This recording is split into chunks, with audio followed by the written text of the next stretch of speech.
Hi, welcome to Expand Your Us. Thanks so much for listening this week. It's the mid to late July in 2021, and this week's essay covers Ted Lasso and John Lewis, two people for the ages. On Saturday, the city of Nashville renamed Fifth Avenue John Lewis Way. The street runs through the heart of downtown, bordering the best of Nashville's musical roots, the Predators Arena, the Music City Center, the Sound Stadium, and other places of power and entertainment. Although Lewis grew up in and faithfully served Georgia in Congress for decades, he came to Nashville for his college education.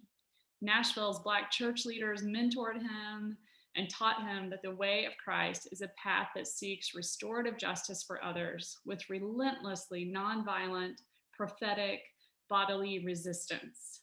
He went on to embody such work as he was arrested, integrating Nashville's Woolworth's lunch counter on Fifth Avenue, no less, and as he was badly beaten marching with Dr. King across the Edmund Pettus Bridge in Selma, Alabama.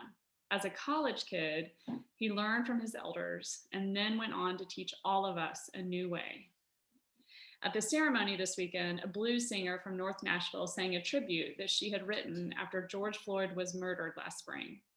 In the chorus, she named the fact that a lot of us are weary. I've only been in the work for justice and equity for a decade, and some days I feel bone tired. I heard her words that day, surrounded by all these older sisters and brothers who have given their lives to the movement for expanded civil and human rights. They are weary. She's saying, if your feet are tired of walking, let the children lead the way. Prophetic words. If you are tired, look around. We are surrounded by young people who are ready to pick up the torch. They see the world differently than we do, and they can offer solutions that we struggle to find. Good leadership does not align with hoarding power or knowledge, but requires us to be learners at the feet of others, giving them the space and influence to shape our next steps. After the sign bearing John Lewis Way was revealed, a parade began, pulsing with Black joy and dignity. While the city elders and members of the Lewis family rode in carts, a professional New Orleans style street band played and sang, dancers leading the way out front. It was a gorgeous sensory overload of awesome. Halfway down the march route, there was a group of young teenagers lined up, proudly wearing their Pearl Cone High School Firebirds gear. A small group of dancers in a drum line, they waited for the dignitaries to approach. The march paused as the drums began and the dancers performed. They were excellent.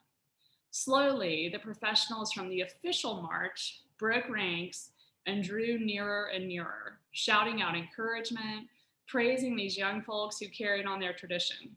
Slowly, a few of them moved into their line, joining the high school drum line, while taking care to follow the lead of the teenagers beside them. The young people began to stand a little taller, strike a little stronger, smiles spreading across their faces. The professional musicians gave their public blessing to these fabulous young people, simultaneously showing them the way while also welcoming them into the fold. The professionals made it clear that the presence of the young folk was needed, that the torch could be passed, and that the work will continue in the capable hands of this new generation.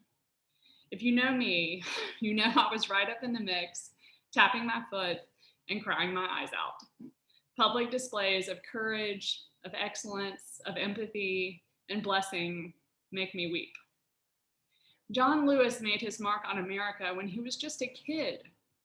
His career notwithstanding, he helped awaken the moral conscience of our city and then the nation before he was old enough to rent a car. Young people have a lot to teach us if we'll only listen. Some of us middle and elderly age folk feel overwhelmed by the changes to our social order. We feel displaced and lost, unsure of what normal looks like, uncertain of how secure or powerful or accepted we will be in this brave new world. As we navigate our own discomfort, let's take care not to poison our kids. Instead of telling them how to feel about changes in politics or power dynamics, let's ask them what they notice and how they feel about it. We might be working hard to save a world order for our kids that they do not want. Some of us welcome the sharing of power and the disruption that brings, but we feel weary at the relentless nature of the work. We aren't sure that our tactics are effective anymore, and we waver between hope and despair. As we navigate our own cynicism, let's take care not to ignore the creative hope our kids offer. Instead of telling them who to blame or how to feel about differing political positions, let's ask them what they notice and what they want to do about it. Whether the push for equity and universal dignity make you exhausted but hopeful, or nervous and vulnerable, let the children lead the way. Look to our youth, honoring their effort, welcoming them to the table, and following their lead. Now, on a much less serious note, and because it's the week that Ted Lasso season 2 comes out, we could also look to Apple TV for notes on how to expand our us. The world has gone crazy for Ted Lasso, and I am here for it. One of my sisters is often my portal to pop culture, and I think she actually built and started driving the Ted Lasso bandwagon. She got my siblings and me on board early in the pandemic, and Ted's infectious hope and way of seeing the human beings hiding underneath the people around him has raised the bar for how we live together. Since she is the media oracle, I finally obeyed her order to watch Mythic Quest. The show did not look appealing to me. I am neither a video gamer nor a technology and coding enthusiast, so I've been dragging my feet for a year. Now that I've started watching, though, I'll just say that it's always best to do what the oracle tells you to do. Between the 2 seasons of Mythic Quest, there's an interstitial episode that is part fantasy, part reality. The mythical moment rips off The Sword in the Stone, Harry Potter, the animated Robin Hood, and the Bible. It is fabulous. Despair has taken over this village, and the king holds a tournament to foster goodwill and to maybe find the one figure worthy of pulling the sword of light from the tree in which it is embedded, thereby restoring hope to the kingdom.